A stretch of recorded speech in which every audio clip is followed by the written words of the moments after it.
क्या बताऊं नीलू, मैंने जो आंटी के साथ किया उसे सोचकर मैं आज भी फूट फूट कर रोती हूँ।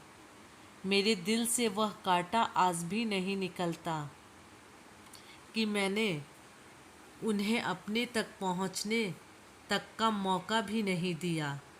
वह मुझे अपनी हितैषी समझती रही और मैं उनके साथ क्या कर डाला।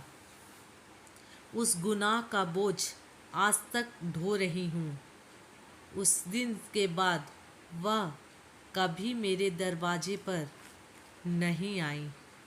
बात 3 महीने पहले की है, जब मेरी दोस्त ने शादी करने के लिए हाँ कहा था। किसी कारण की वजह से मैं उसकी शादी में नहीं जा सकी थी। नीलू, मुझे कल एक मीटिंग के सिलसिले में दिल्ली जाना है। चाहो तो तुम साथ चलो। वो तुम अपनी सहेली की शादी में नहीं जा पाई थी ना, सो उससे मिलकर बधाई देती आना।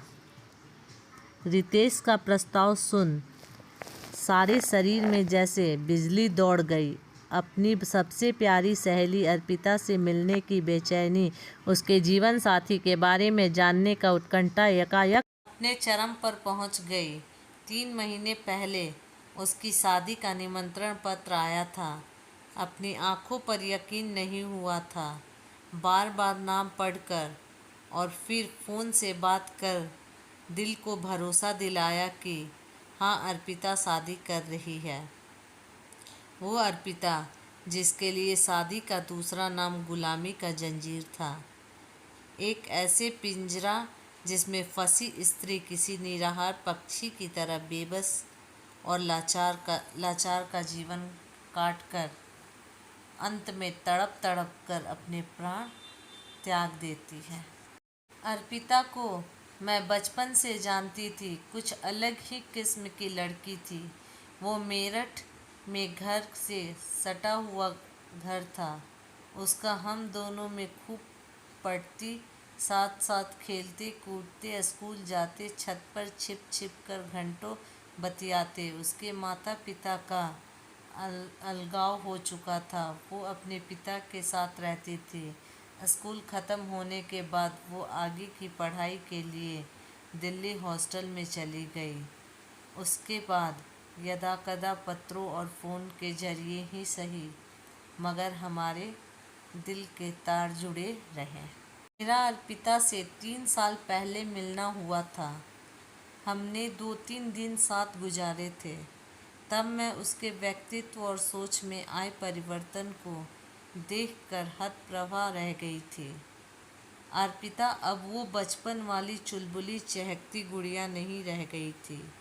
उसकी जगह एक ऐसी आधुनिकता ने ले ली थी जिसके लड़कों से तेवर और रंग ढंग थे।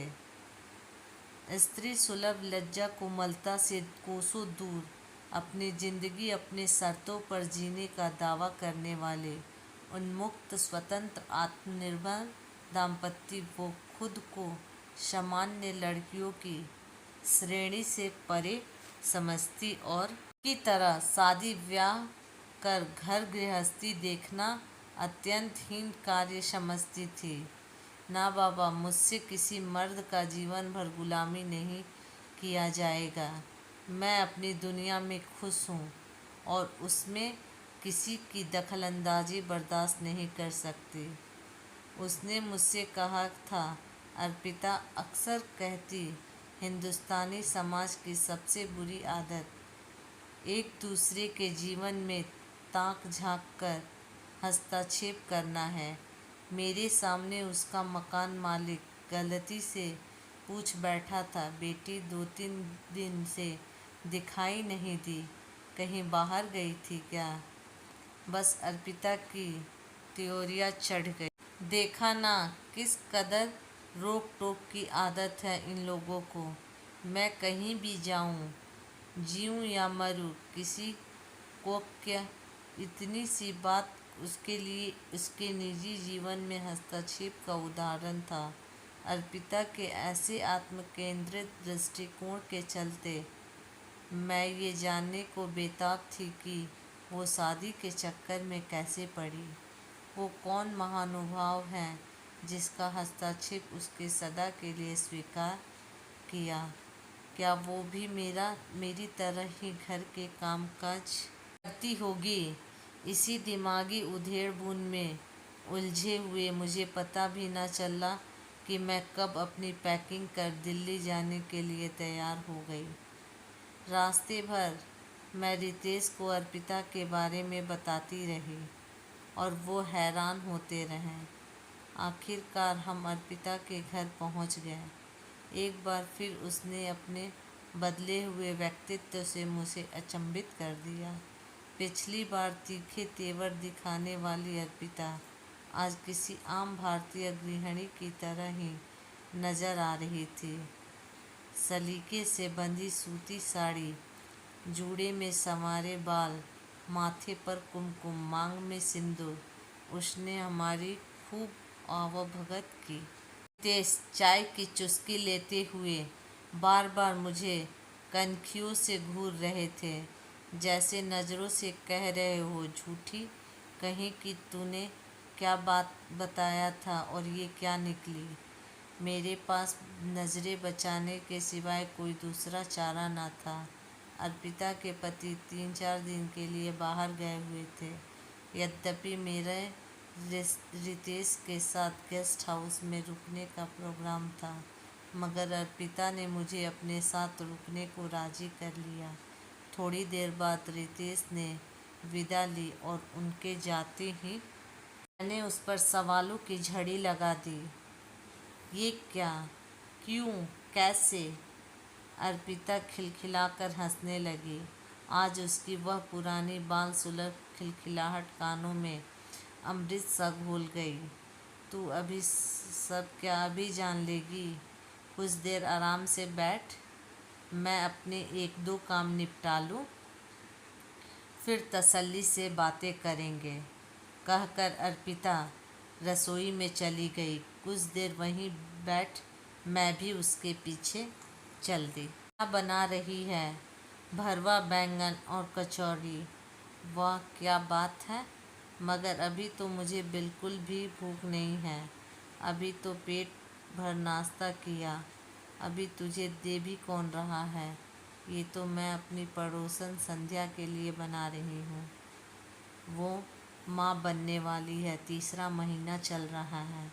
आजकल उसका चटपटा खाने को बड़ा मन करता है, मगर मॉर्निंग सिकनेस की वजह से रसोई में जा नहीं सकती। कल बातों बातों में यूं ही कह रही थी कि भरवा बैंगन और कचौड़ी खाने का बड़ा मन हो रहा है। सोचा आज उसे सरप्राइज़ देकर खिला आऊं। मुझे एक झटका लगा। पड़ोसियों के हालचाल पूछने तक को बुरा समझने वाली लड़की आज अपनी पड़ोसी को सरप्राइज़ देकर कुछ खिलाना चाहती है। यकीन नहीं हुआ। मैंने उसके माथे पर हाथ रखा, तबीयत देखने का अभिनय किया। चल हट, मैं अब बदल गई हूँ। वो तो मैं देख रही थी, मगर कैसे, ये समझ नहीं आ रहा। मैं सब बाद में बताऊंगी, पहले ज़रा संध्या को खाना दे आऊं। अर्पिता खाना लेकर चली गई। थोड़ी देर बाद वापस आने पर उसके चेहरे पर खुशी और संतोष के भाव झलक रहे थे। लगता है तेरी पड़ोसन को भरवा बैंगन और कचौड़ी पसंद आ गए। हाँ, वो इतनी खुश हुई कि क्या बताऊं। मेरा पेट तो उसका खिला हुआ चेहरा देखकर ही भर गया। सच, दूसरों के लिए कुछ अच्छा कर उन्हें खुशी देने में कितना सुख है, ये मैंने बहुत देर से सीखा। कहते हुए अर्पिता की आंखों में एक अजीब सा शूनापन छा गया। वो शून्य में ताकने लगी, ऐसे अतीत की किसी चौखट को छूने चली हो। कुछ पल वहीं ठहर कर वापस वर्तमान में आ गई और बोली, तू कुछ अपनी सुना। घर में सब कैसे हैं? देख, मेरे सब्र का और इम्तिहान मत ले। मतलब? अर्पिता ने मुस्कुराकर पूछा, मतलब ये कि तेरी नल डायरी का एक एक पन्ना पढ़ना है। जब हम इससे पहले मिले थे तो तू बिल्कुल भी ऐसी नहीं थी। उसके बाद तेरे जीवन में ऐसा क्या हुआ जिसने तुझे इतना बदल दिया? बताती हूँ। पिछले साल की बात है। मैंने अपनी नौकरी बदल दी थी, इसलिए फ्लैट भी नए ऑफिस के आसपास ही देख रही थी। बड़ी मुश्किल से एक जगह घर मिला। वहाँ अधिकतर मध्यम वर्गीय और निम्न मध्यम वर्गीय लोग रहते थे। हर एक को हर दूसरे की एक एक बात का पता रहता। कौन कहाँ जा रहा है, कब आ रहा है, कौन बीमार है। तू तो जानती ही है मुझे इन सब बातों से कितनी चिढ़ थी। इसलिए मैंने शुरू से ही अपने आसपास रहने वालों से कट कर रहा करती। मेरे फ्लोर पर 7 वाले फ्लैट में एक रिटायर्ड वृद्ध दंपत्ति अकेले रहा करते थे। आंटी अक्सर ऑफिस आते जाते हुए टकरा जाती। वो मुझसे बात करने की और मैं उनसे बचने की हर संभव कोशिश कर। एक बार मुझे तेज़ बुखार हुआ था। मेरे फ्लैट के बाहर पड़े दूध के पैकेट और अखबार से शायद उन्हें अंदाज़ा हो गया कि मेरी तबीयत खराब है और मेरी ऐसी स्थिति भी नहीं है कि बाहर आकर दूध ही भी ले सकूं। तब हफ्ते भर तक उन्होंने मेरा एक माँ की तरह ध्यान रखा। मैं ठीक हो गई, मगर फिर भी उन्हें जब भी मौका मिलता वो मेरे लिए कुछ न कुछ बनाकर लाती और पास बैठ बतियाने लगती। उनका व्यवहार आत्मनिर्भरता से भरा था। उनका मुझे बेटी कहकर पुकारना मुझे अच्छा लगने लगा था, मगर फिर वही सलाह, वही नसीहतें। कहाँ काम करती हो, क्या काम करती हो, घर वाले कहाँ हैं, शादी क्यों नहीं करती, लड़कियों का यूं अकेले रहना ठीक नहीं। बस मुझे उनसे झल्लाहट होने लगी। मैं उन्हें अनदेखा करने लगी। घर आती तो स्पाई हॉल से देखकर 4 में से 3 बार दरवाज़ा ही न खोलती। एक दिन रविवार था। मैं सुबह आराम से बैठी अखबार पढ़ रही थी। तभी दरवाजे पर दस्तक होने लगी। मैं समझ गई कि आंटी ही होंगी और सुबह सुबह कौन उनके साथ अपना वक्त बर्बाद करे। सोचकर मैंने दरवाज़ा नहीं खोला। कुछ देर दस्तक दे वो घर चली गई। मैं इस बात को भूल गई। शाम को मैं कहीं बाहर जा रही थी, तभी बिल्डिंग के वॉचमैन ने मुझे देखकर पूछा, मैडम, आपके साथ वाले फ्लैट के साहब के क्या हाल हैं? क्यों, क्या हुआ उन्हें? मैंने घबराकर पूछा, अरे आपको नहीं पता, सुबह उन्हें हार्ट अटैक आया था। बड़ी बुरी हालत में हॉस्पिटल गए थे। मछली की तरह तड़प रहे थे। लगता था जैसे अंतिम सांसें ले रहे हों। पता नहीं बचे भी या नहीं। मुझे लगा आप तो पड़ोस में रहती हैं, शायद आपको पता हो। सुनकर मेरे पैरों तले ज़मीन खिसक गई। शायद आंटी उस वक्त मेरी मदद लेने, और मैंने दरवाज़ा भी नहीं खोला। अपने स्वार्थी कृत्य पर मेरी अंतरात्मा मुझे धिक्कारने लगी। इधर उधर पूछताछ कर बड़ी मुश्किल से उनके हॉस्पिटल का पता चला। मैं वहाँ भागी भागी पहुँची तो देखा अंकल का देहांत हो चुका था।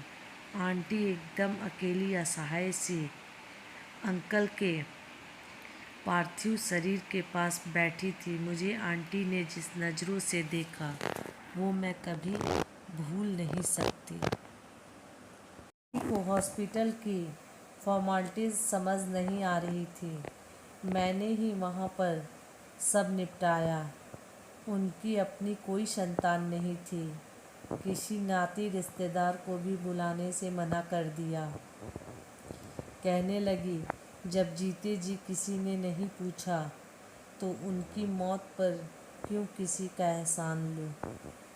अंकल का दाह संस्कार विद्युत सौदागृह में कर दिया गया।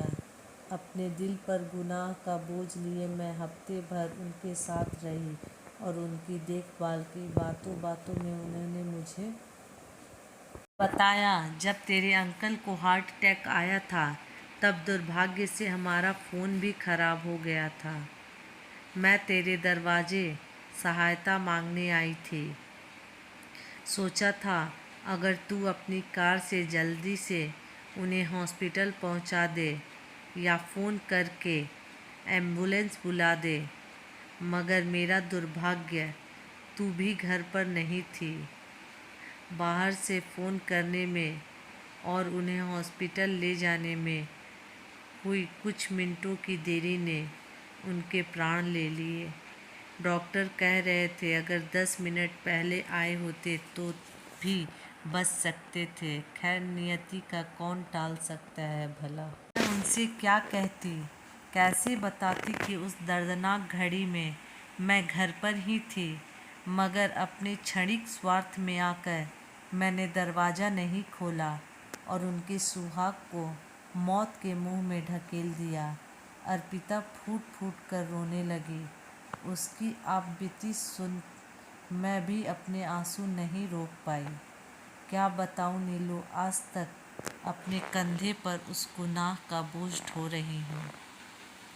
आंटी जब तक मेरे पड़ोस में रही मुझे अपना सबसे बड़ा हितैषी समझती रही और मैंने उनका सब कुछ छीन लिया। ऐसा मत बोल अर्पिता, तुझे क्या पता था वो किस मुसीबत में है।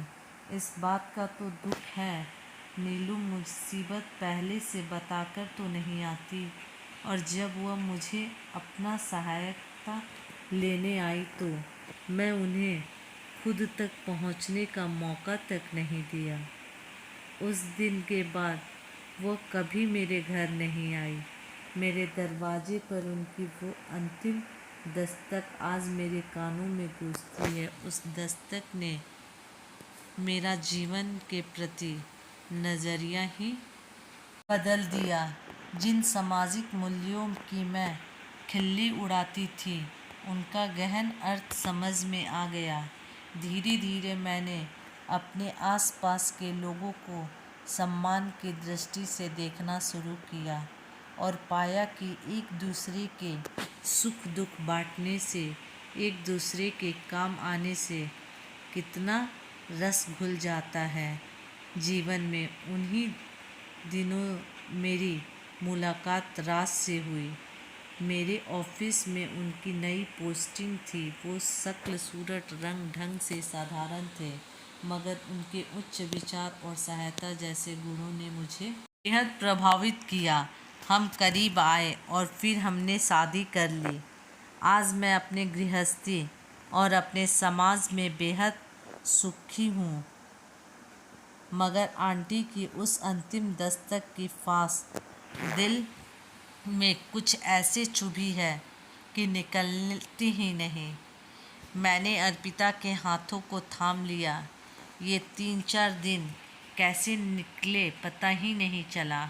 हमने जी भर बातें की, अपने खट्टे मीठे अनुभव बांटे, मगर अब अर्पिता के दिल में चुभी वो फांस मैं भी नहीं निकाल पाई। दोस्तों, यदि मेरी कहानी अच्छी लगे तो लाइक, सब्सक्राइब, कमेंट और शेयर ज़रूर करें।